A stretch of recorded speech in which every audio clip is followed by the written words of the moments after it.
dans sa plénitude. Chaque mesure de la parole. Ensuite, laissez. Et si c'est bien la plénitude de Dieu qui est en vous, alors il ne faut pas mal interpréter. Quand il parle de la plénitude de Dieu qui est en vous, dans le contexte, il parle de la parole de Dieu. La parole dans chaque mesure.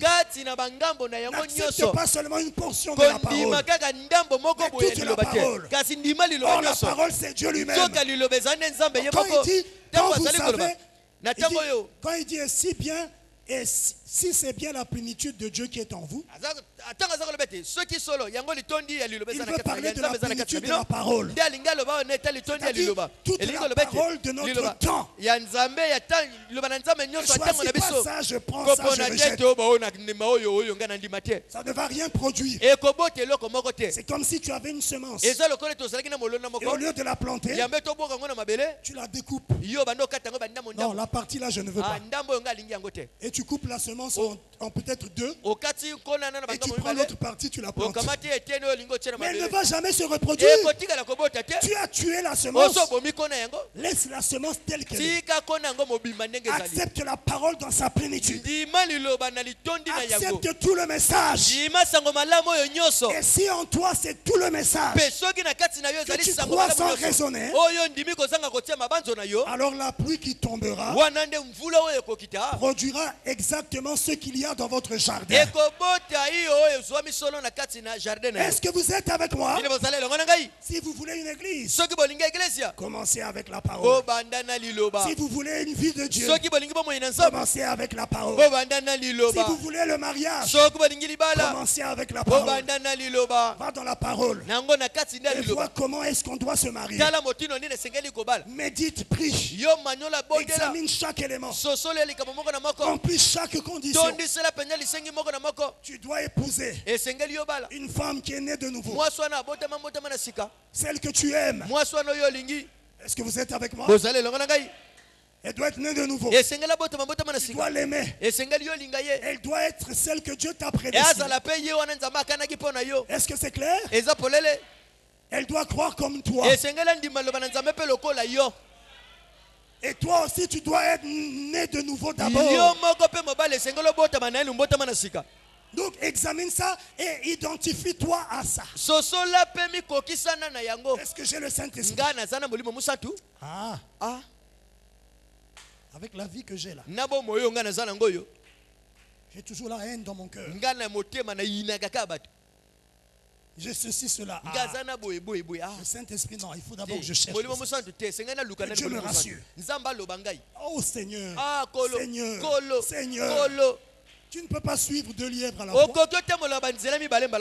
Et le Saint-Esprit et le mariage.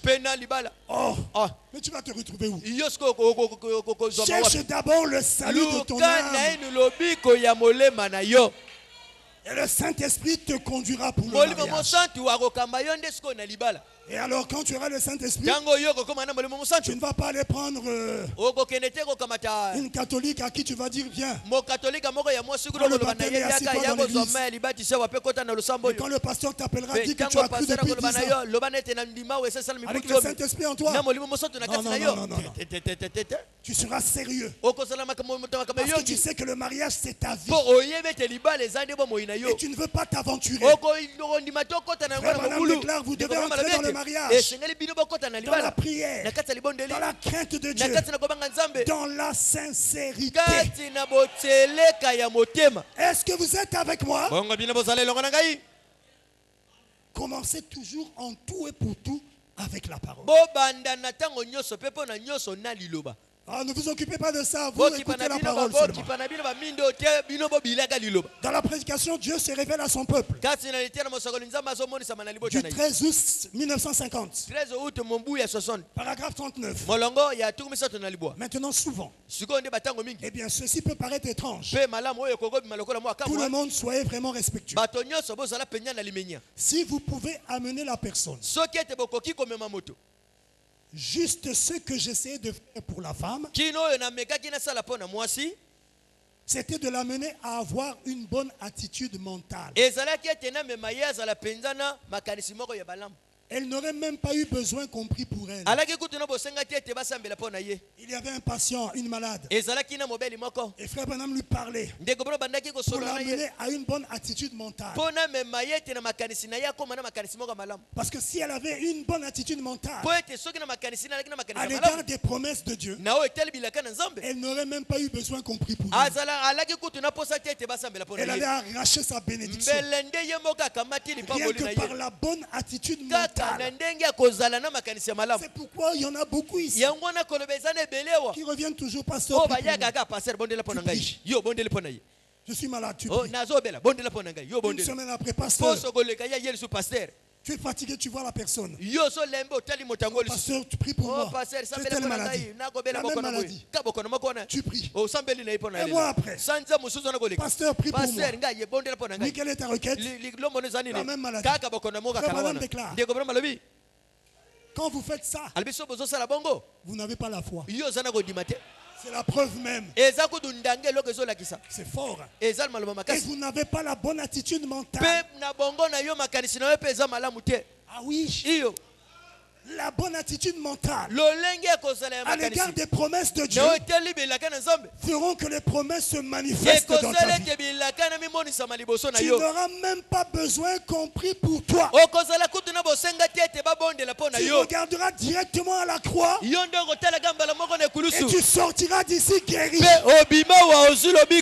Même si quand tu sors, tu sens encore la maladie. Mais pour toi, ça ne signifie pas que tu n'es pas guéri. Mais dans ton cœur, tu sais, tu crois et tu sais que tu es déjà guéri. Parce que tu as la bonne attitude mentale. Et tu conserves cette attitude mentale. Écoutez le prophète.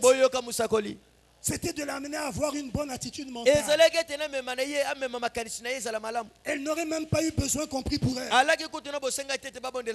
Une bonne attitude mentale envers n'importe quelle promesse de Dieu amènera cela à s'accomplir. Il dit, croyez-vous cela? Est-ce que tu es avec moi?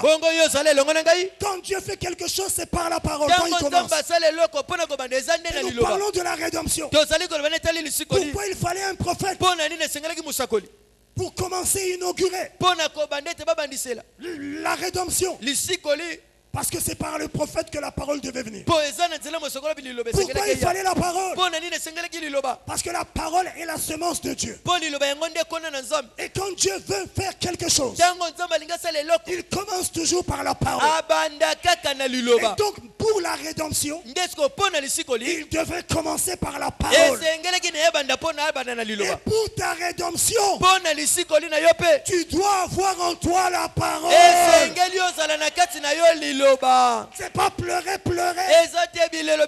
Les pleurs ne vont pas changer ta condition. Mais ta foi dans la parole. Une foi vivante. Une foi qui ne meurt pas. Mais qui reste là. Quel que soit le temps. Quelles que soient les années. Mais tu continues de croire. C'est ça qui amènera n'importe quelle promesse à s'accomplir. C'est une semence. Et elle se reproduira.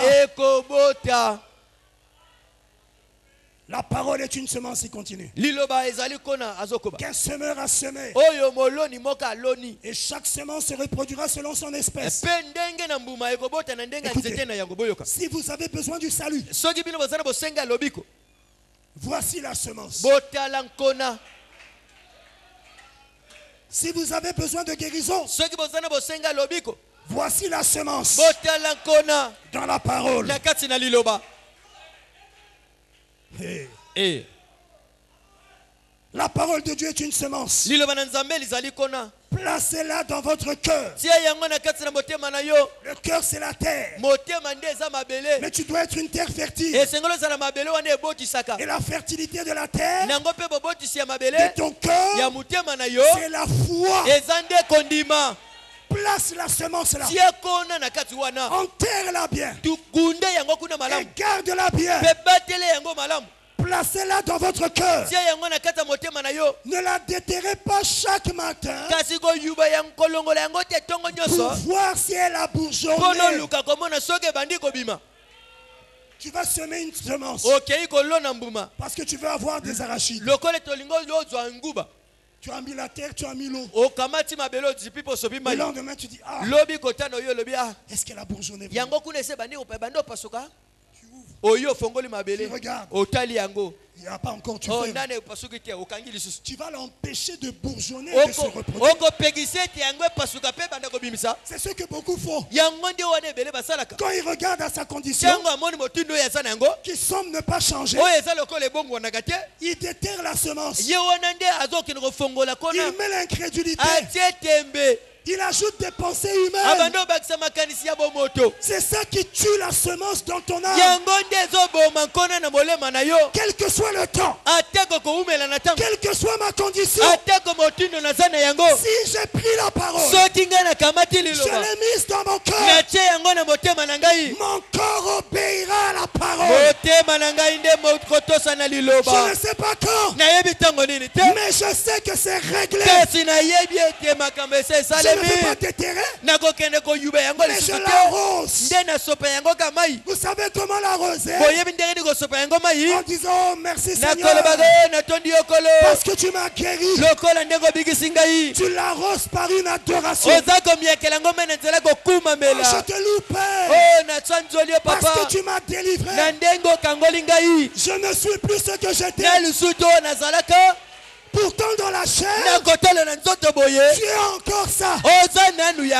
Mais dans ta foi, ta foi dans la semence, ta foi dans l'infaillibilité de celui qui a fait la promesse, dans ta foi, tu sais que c'est réglé. Merci Seigneur, parce que tu m'as délivré.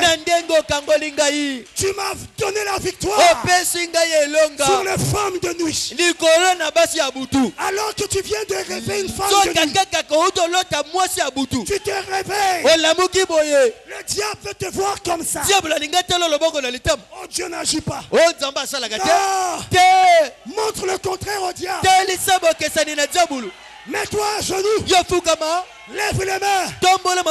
Merci Seigneur, parce que tu m'as délivré.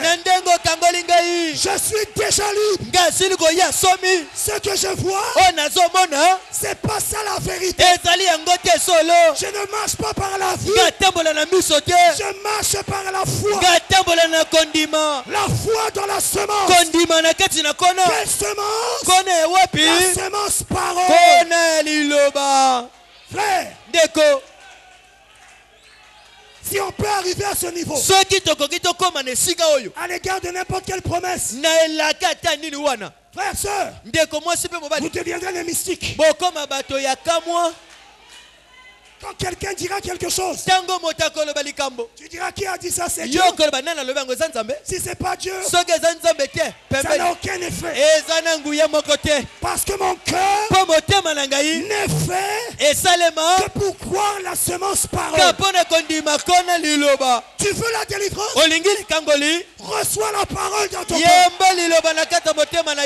Entretiens-la. Arrose-la. Prie beaucoup. Sois dans l'atmosphère. Elle va se reproduire selon son espèce.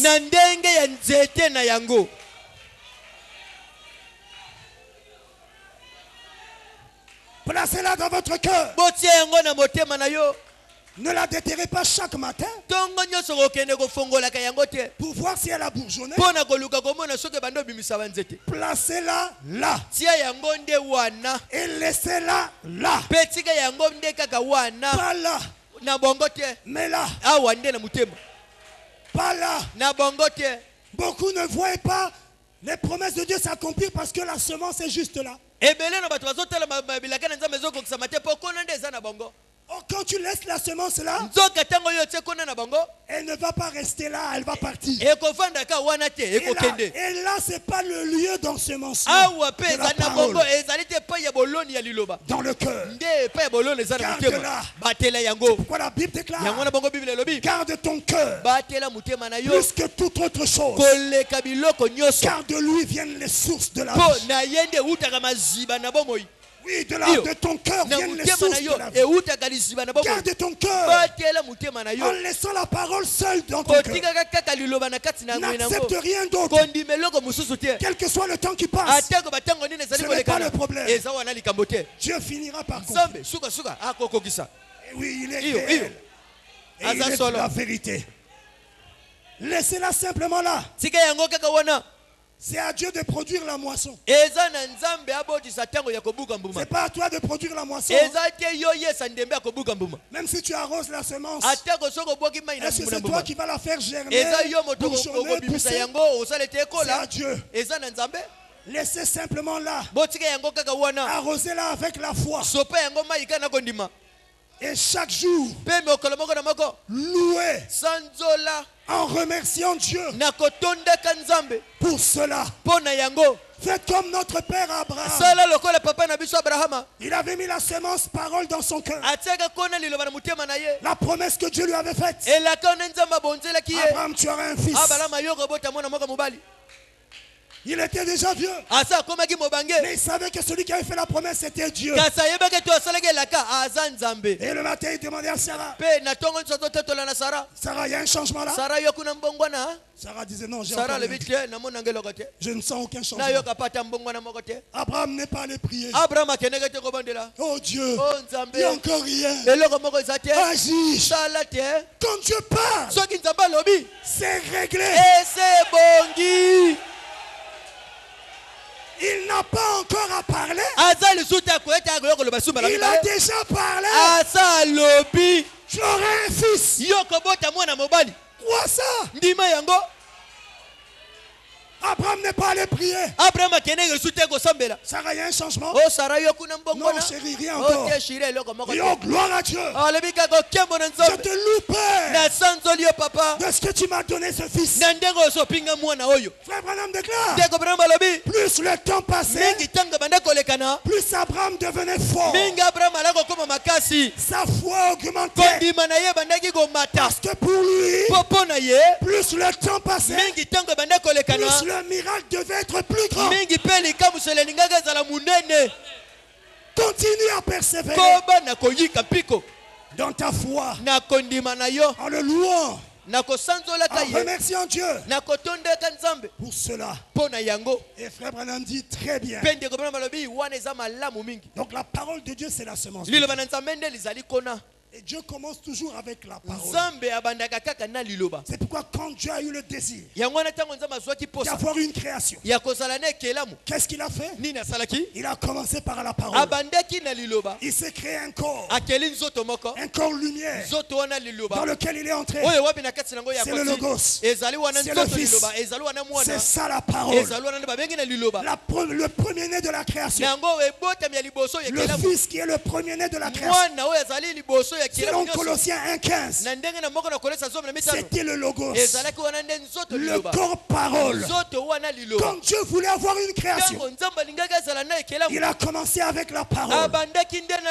Et étant la parole, il a prononcé encore la parole, que la lumière soit, et la lumière fut. C'était quoi? Le commencement de la création de Dieu. C'est quoi? La parole de Dieu. C'est la semence de Dieu. Tout a été créé par elle. Tout a été fait par elle. Et rien de ce qui a été fait n'a été fait sans elle. Elle qui? La parole de Dieu. Jean 1, 1-3. Au commencement était la parole. La parole était avec Dieu. Et la parole était Dieu. Elle était au commencement avec Dieu. Toutes choses ont été faites par elle qui? Et rien de ce qui a été fait n'a été fait sans elle qui. Donc si Dieu voulait une création, non, comme il voulait une création, il devait commencer avec la parole. Et c'est par la parole qu'il a eu cette création. Quand Dieu veut faire quelque chose, il commence toujours par la parole. Colossiens 1, 15 à 16. Le Fils, il est l'image du Dieu invisible. Le premier-né de toute la création. Ça, les dénominationnels ne peuvent pas comprendre. Il a fallu un prophète dans ce temps de la fin pour nous rendre clair cette écriture. Frère Branham déclare, le Fils, qui est le premier-né de toute la création, ce n'est pas Jésus. Parce que Jésus n'était pas encore né là. Le Fils qui est le premier-né de toute la création, c'est le Christ, le Logos, la théophanie, le corps parole. Et cette parole-là, le premier-né de toute la création, bien plus tard, est devenu chair en Jésus. Mais là, au commencement, je parle au commencement de la création. C'était le Fils, le Logos, la parole. Écoutez, car en lui, ce Fils-là, ont été créées toutes les choses qui sont dans les cieux et sur la terre, les visibles et les invisibles, trône, dignité, domination, autorité. Tout a été créé par lui et pour lui. Lui qui, le Fils, qui était au commencement, le Logos, qui est la parole. Est-ce que vous êtes avec moi? C'est la parole qui a amené tout à l'existence. Est-ce que vous êtes avec moi? C'est pourquoi c'est aussi la parole qui avait fait de l'homme ce qu'il était au commencement. Maintenant, écoutez-moi très bien.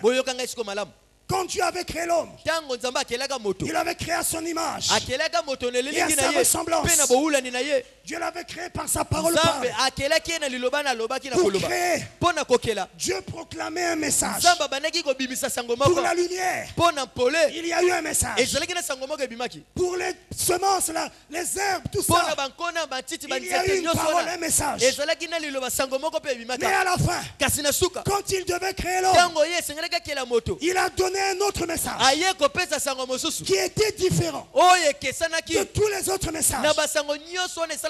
Parce que là il a dit, faisons l'homme à notre image. Il n'avait jamais dit, faisons la lumière à notre image, faisons les animaux à notre image.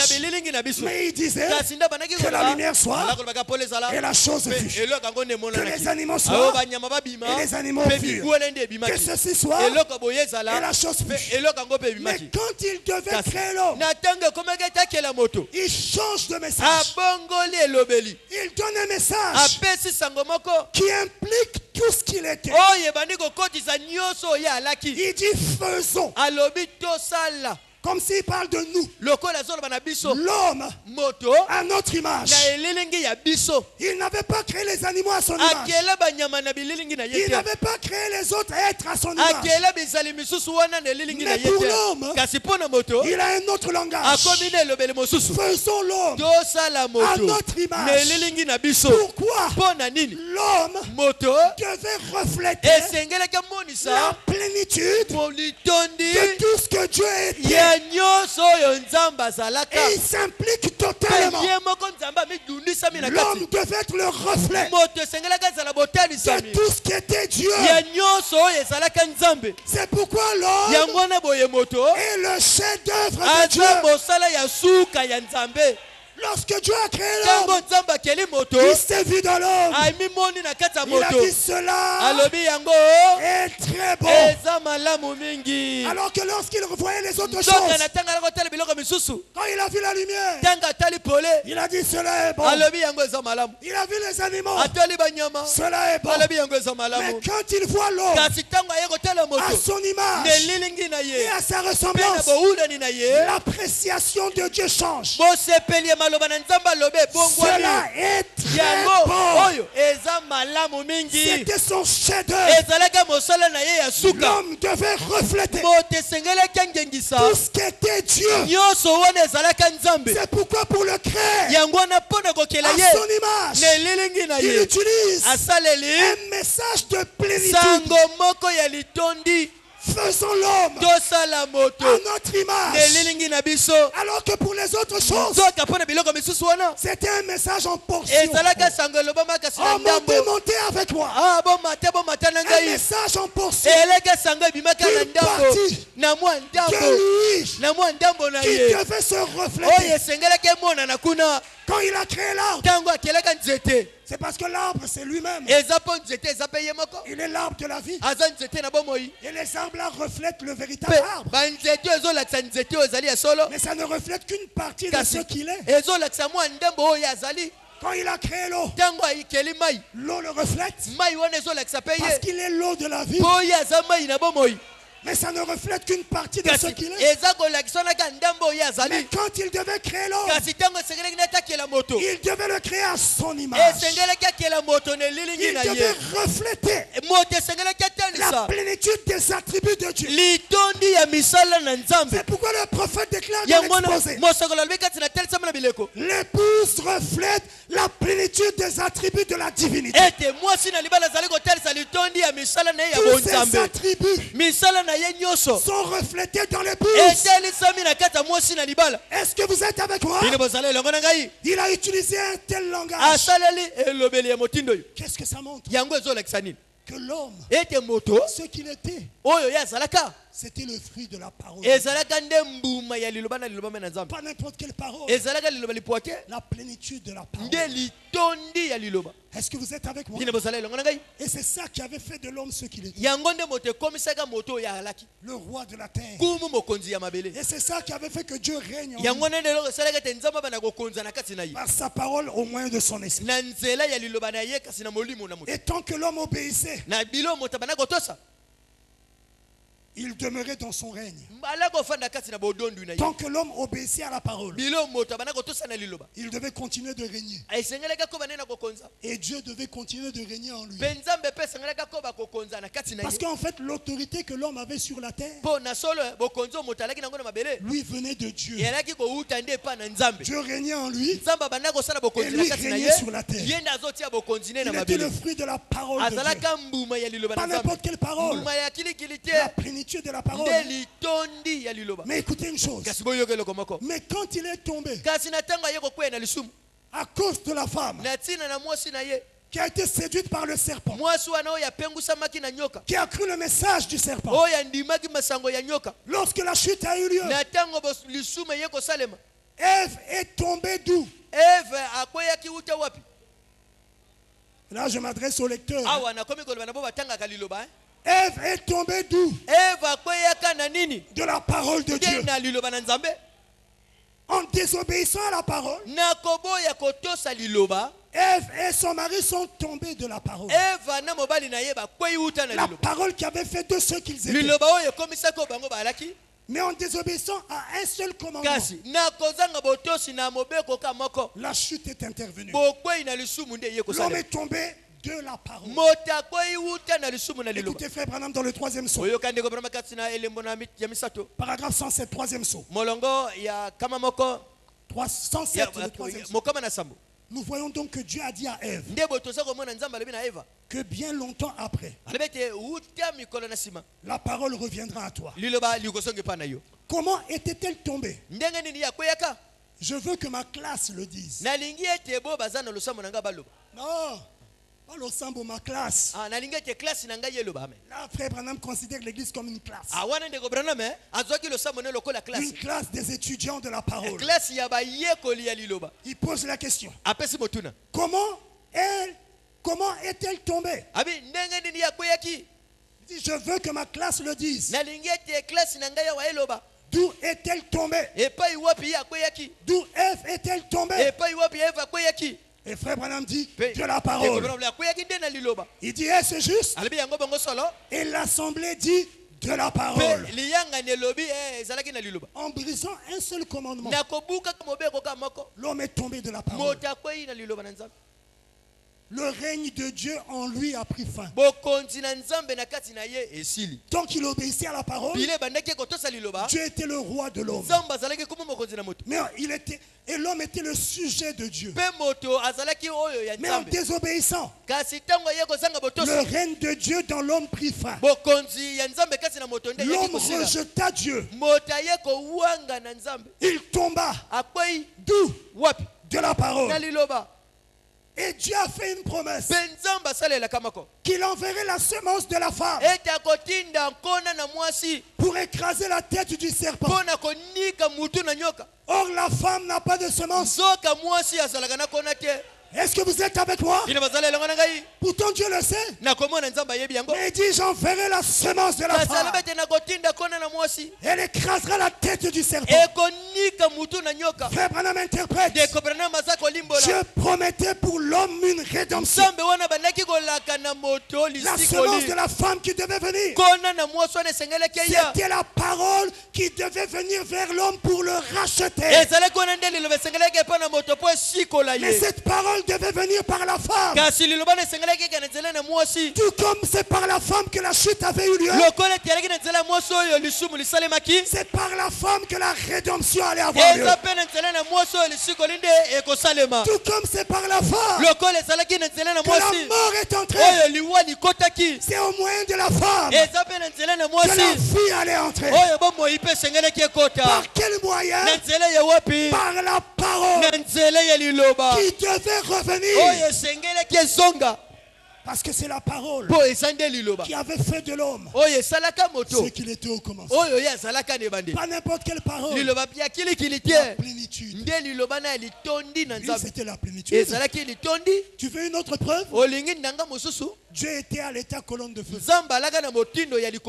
Et dans cet état, il a dit, faisons l'homme à notre image. Il n'avait pas dit, faisons l'herbe à notre image. Faisons l'homme à notre image.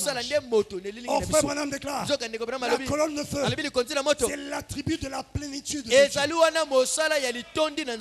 Et en créant l'homme à son image, l'homme devait refléter tout ce que Dieu était.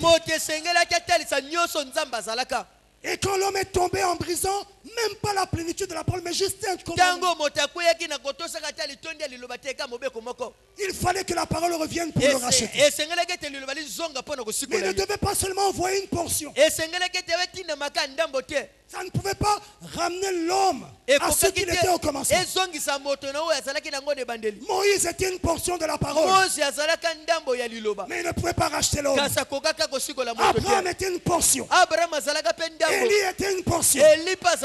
Chaque prophète était une portion de la parole. Et ils n'ont pas pu racheter les hommes parce qu'ils n'étaient pas la plénitude. Mais quand Dieu avait dit, Dieu suscitera d'entre vous un prophète comme moi. Il ne parlait pas de n'importe quel prophète. Jésus-Christ n'est pas un prophète comme les autres. Il n'est pas un prophète comme Élie. Il n'est pas le prophète comme Moïse. Il n'est pas un prophète comme David.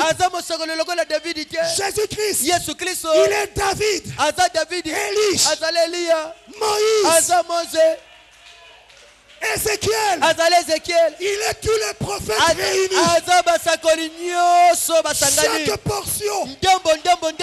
Chaque portion s'est retrouvée en lui. Il était la plénitude qui était venue pour pouvoir au moyen de la rédemption. Il ne fallait pas une portion. Au 7e âge d'Israël, la plénitude de la parole devait naître. Oh, je me sens bien. Elle devait naître dans une femme. Maria. Quelle parole. Jésus fait chair. La plénitude de la parole. Il était ce qu'Élisée était. Il était ce qu'Élie était. Il était ce que Daniel était. Il était ce qu'Ézéchiel était. Il était ce qu'Ésaïe était. Il était tous les prophètes réunis. Et même plus. Il était le Dieu prophète. Le prophète dont Moïse avait parlé, c'était Dieu lui-même qui devait venir sur la terre dans le ministère du Fils de l'homme au 7e âge d'Israël pour pouvoir du moyen de racheter l'homme. Mais là-bas c'était pour inaugurer, pour commencer. Mais en ce temps de la fin, il devait se révéler encore en tant que fils de l'homme, au travers d'un fils de l'homme, pour amener la rédemption à la perfection. C'est pourquoi à l'ouverture du 7e psaume, la plénitude de la parole devait naître. Là-bas, elle avait utilisé un corps. Maria. Ici aussi, elle doit avoir un corps. Il est où ce corps-là? Dans lequel la parole doit naître. Il est où? Il est où? Nous sommes là. À l'ouverture du 7e psaume, la parole entière, la plénitude de la parole doit naître. Et nous sommes là. Elle doit naître par toi. Pour l'achèvement, nous verrons ça. Jésus. Oh, il me reste que 3 minutes. Jésus était l'accomplissement de la prophétie de Moïse. Il était la plénitude de Dieu manifesté en chair. Il n'était pas un prophète comme les autres. Satan pensait qu'il avait affaire à un prophète comme les autres. Lorsqu'il a vu Jésus, il a dit: je t'aurai comme j'ai eu David. Je t'aurai comme j'ai eu Salomon. Je t'aurai comme j'ai eu Moïse. Et là dans le désert, il s'est approché. Il a tenté. Mais il a touché un courant de 10 000 volts. Ça lui a crié ses ailes ou sa queue. Il a compris qu'il avait plus qu'un prophète. Alors que dans l'Ancien Testament, Esaïe, Moïse et les autres disaient: ainsi dit le Seigneur. Ainsi dit le Seigneur. Mais quand lui il est venu, son langage était différent. En vérité, je vous le dis. Pourquoi? Il était la vérité. Il était le Seigneur manifesté dans la chair humaine, dans le ministère du Fils de l'homme. Il était le Dieu prophète pour ramener l'homme à ce qu'il était avant la chute. Est-ce que vous êtes avec moi? Il fallait que la parole vienne pour nous ramener au moyen de la rédemption.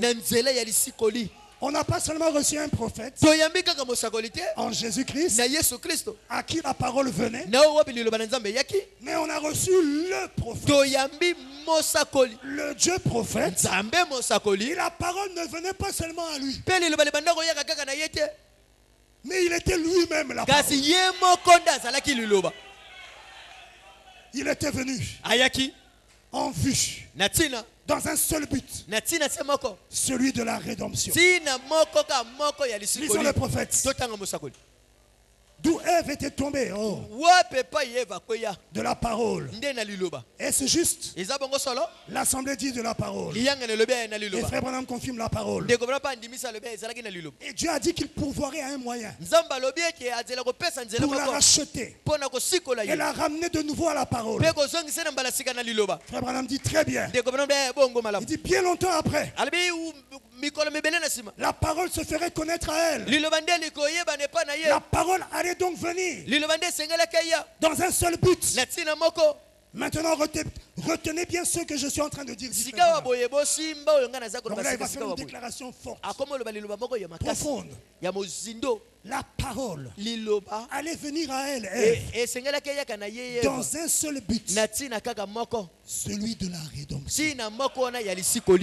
C'est pourquoi il devait commencer par être prophète, pas sacrificateur, pas roi, parce que c'est en étant prophète, le Dieu prophète, qu'il venait avec la parole, qu'il était lui-même pour racheter l'homme, parce que la parole devait venir dans un seul but, celui de la rédemption.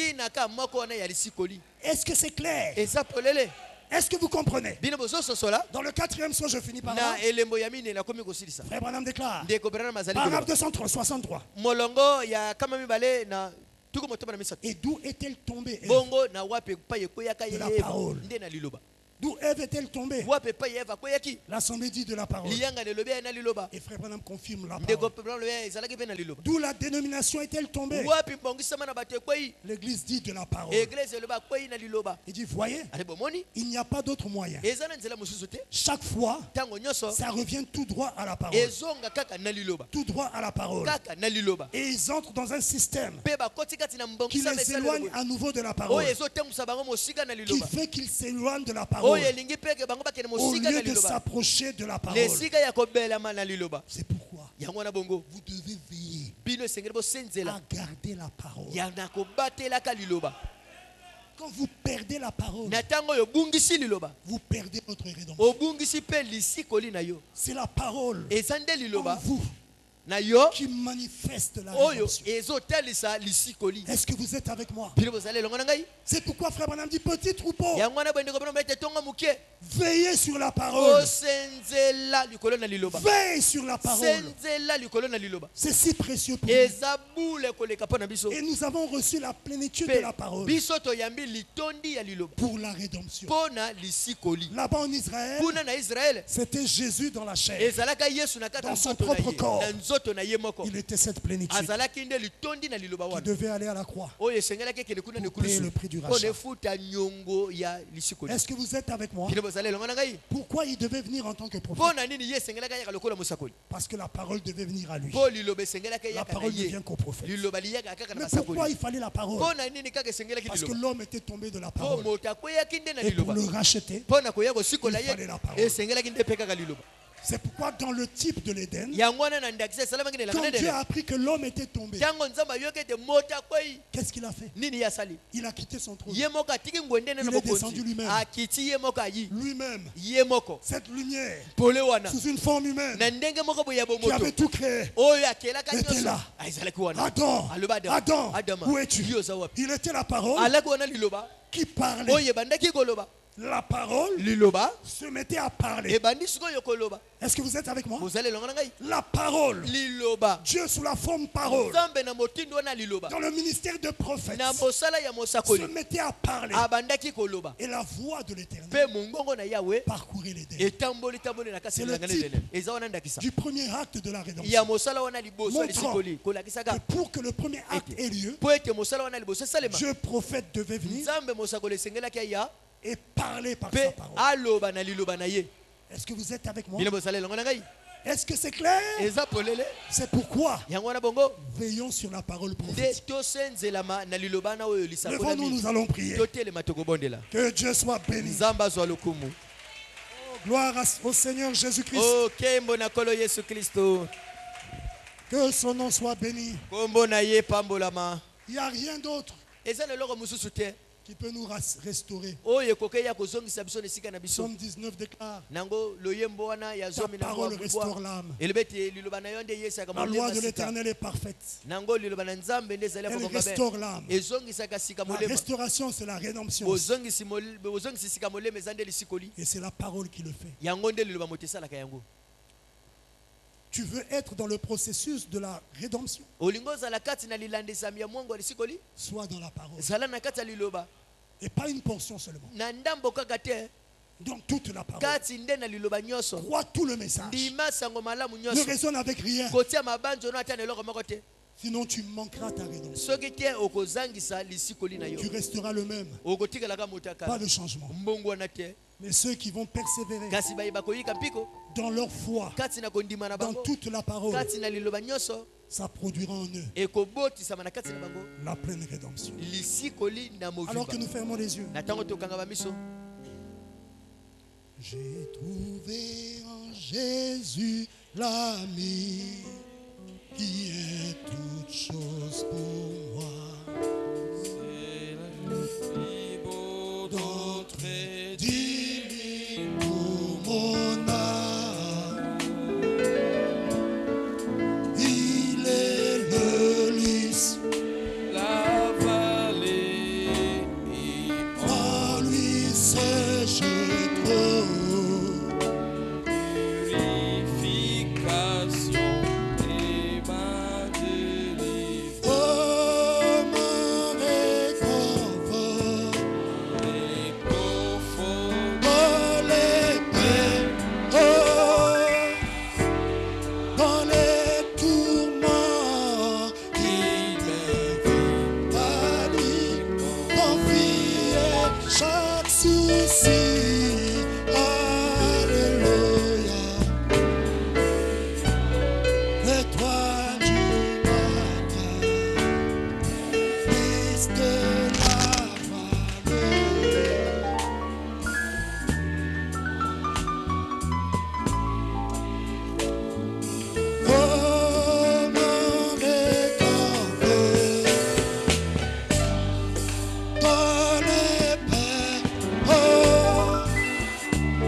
Sur lui tous mes soucis épais, ma forte puissance dans les tentations.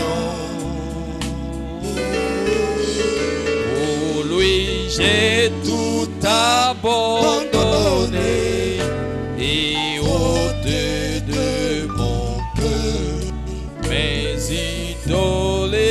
Par sa puissance, il m'écarte. Oh, même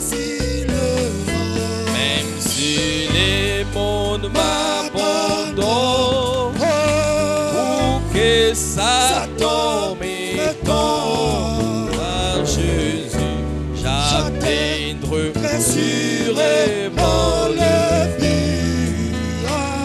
Alléluia. La brillante étoile du matin, le lys de la vallée, c'est les plus beaux dons que tu mis pour moi. Oh oui, même si le monde m'abandonne, Satan m'étend par Jésus, règne sur mon début. Oh, alléluia. La brillante étoile du matin, délice de la vallée, c'est le plus beau don et timide pour mon âme. Il ne me quittera jamais, ne me laissera ici, tant que j'ai la foi et fais sa volonté. Un mur de feu autour de moi, maintenant je ne crains rien. Mon âme affamée se nourrit de sa main.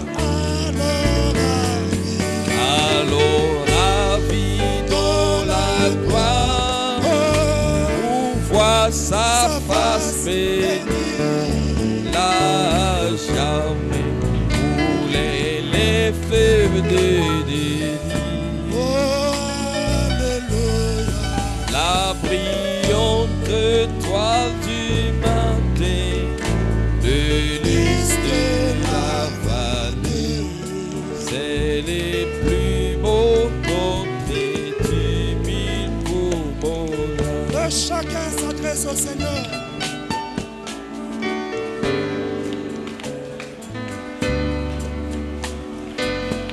Jésus.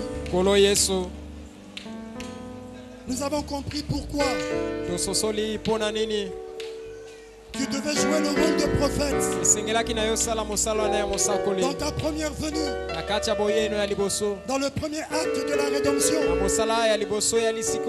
C'est parce qu'il fallait que la parole vienne dans un seul but, le but de la rédemption. Et tu es cette parole qui devait amener la rédemption. Tu es la parole. Et par toi, en toi, nous avons la rédemption. Tu t'es révélé en tant que prophète lors de ta première venue. Mais c'était là-bas en Israël. Et après, au travers de cet âge, tu devais occuper la fonction de sacrificateur au ciel. Mais dans le 7e âge, tu as ouvert une brèche pour que toi, le Fils de l'homme, tu sois aussi révélé aux gentils en tant que Dieu prophète, parce que tu devais achever la rédemption. Et comme tu commences, c'est de la même manière que tu achèves. Il fallait la parole, la plénitude de la parole. Tu nous as envoyé ce message. Tu t'es révélé en tant que prophète dans notre âge. Quand bien même tu es toujours au ciel en tant que sacrificateur, c'est ton corps de chair sur le trône là-bas. Mais dans ton esprit, tu t'es manifesté dans cet âge en tant que le Dieu prophète. Et tu as utilisé un fils de l'homme pour nous apporter la plénitude de la parole. À l'ouverture du 7e psaume, la parole entière devait naître dans un seul but, celui d'achever la rédemption. Seigneur, nous avons tellement reçu dans cet âge. Laisse-nous t'honorer. Laisse-nous garder cette parole, ce message pur dans nos cœurs, le protéger Le garder jalousement. Car c'est de cela que vient notre rédemption. Il est vrai que tu as versé le sang à Golgotha. Mais tu nous as aussi dit, Père, que le sang de Jésus, c'est la parole de Dieu. Et cette parole que nous avons reçue, c'est notre expiation. Oh Père, laisse-nous garder cela jalousement, Père. Laisse-nous demeurer dans la parole de nuit comme de jour. Ne nous laisse pas sortir de la parole. Quel que soit les tentations, quelle que soit la séduction, tu avais dit que les élus ne seraient jamais séduits. Ne nous laisse pas sortir de la parole, mais laisse-nous rester demeurer dans la parole pour parvenir à être ce qu'était Adam avant la chute. Nous ne comptons que sur ta grâce. Laisse-nous veiller, Père. Comme tu nous l'as dit, de veiller sur la parole prophétique. Laisse-nous veiller et prier. Car notre adversaire, le diable, rôde comme un lion rugissant. Mais tu nous as donné la parole. Et la parole, la plénitude de la parole, et notre sécurité. Si nous sommes dans la parole, le diable ne nous atteindra pas. Car la plénitude de la parole, c'est toi-même. Tu es notre force. Tu es notre forteresse. Tu es notre ville de refuge. Tu es notre zone de sécurité. Merci pour cette grâce. Que ceux qui étaient hors de la parole, qu'ils reviennent ce soir par la confession, la repentance, par la réparation, qu'ils reviennent dans la parole, car c'est la parole qui nous restaure. C'est la parole qui nous amène à la pleine rédemption. Que ta parole nous guérisse ce soir. Que ceux qui étaient malades, qu'ils soient guéris au nom du Seigneur Jésus-Christ. Que ceux qui avaient un problème, qu'ils reçoivent la solution au nom du Seigneur Jésus-Christ. Bénis ton peuple, Père. Père, cette partie est si capitale. Que cela ne sorte pas du cœur de tes enfants. Qu'ils comprennent l'importance de la parole de Dieu. Et précisément du message que nous avons reçu en ce temps de la fin, qui est la plénitude de la parole. Et qu'ils comprennent qu'ils doivent tout faire pour demeurer à l'intérieur. Car c'est le seul moyen que notre rédemption peut se faire. Rentre avec chacun d'entre nous. Sois la victoire de chacun, la bénédiction pour chacun. Que la semence parole puisse demeurer dans nos cœurs. Que chacun puisse l'arroser. Que cela puisse croître. Et que cela produise en chacun de nous le ce pourquoi tu l'as semé dans nos cœurs. Bénis notre pasteur. Bénis notre pasteur Ludovic. Bénis leur famille. Bénis tous nos offices. Rentre avec chacun d'entre nous au nom du Seigneur Jésus-Christ. Amen. Amen. Oh, gloire à Dieu. Que Dieu vous bénisse. Nous sommes arrivés à la fin de la réunion. Je vous invite à vous saluer les uns les autres. Rencontrez le diacre dans la sœur Mossa Mossa Rosina ou Rosina, Mossa. Rencontrer le diacre Mandala Bilongo. Me rencontrer tout à l'heure en haut dans mon bureau la sœur Éminence Likouba, la sœur Sirimé Germela, le frère Audrey Dioulou, la sœur Lengeteni Lorraine, la sœur Ariane et Memora et sa maman, le frère Madzou Gilbret et le frère Bertrand Sa, le frère Bertrand Sa. Je vous invite à vous saluer, nous sommes arrivés à la fin de la réunion. Que Dieu vous bénisse abondamment. Je vous souhaite de rentrer dans la paix du Seigneur Jésus-Christ. Priez pour notre pasteur. Priez pour le pasteur Ludovic. Priez pour moi. Et prions tous les uns pour les autres.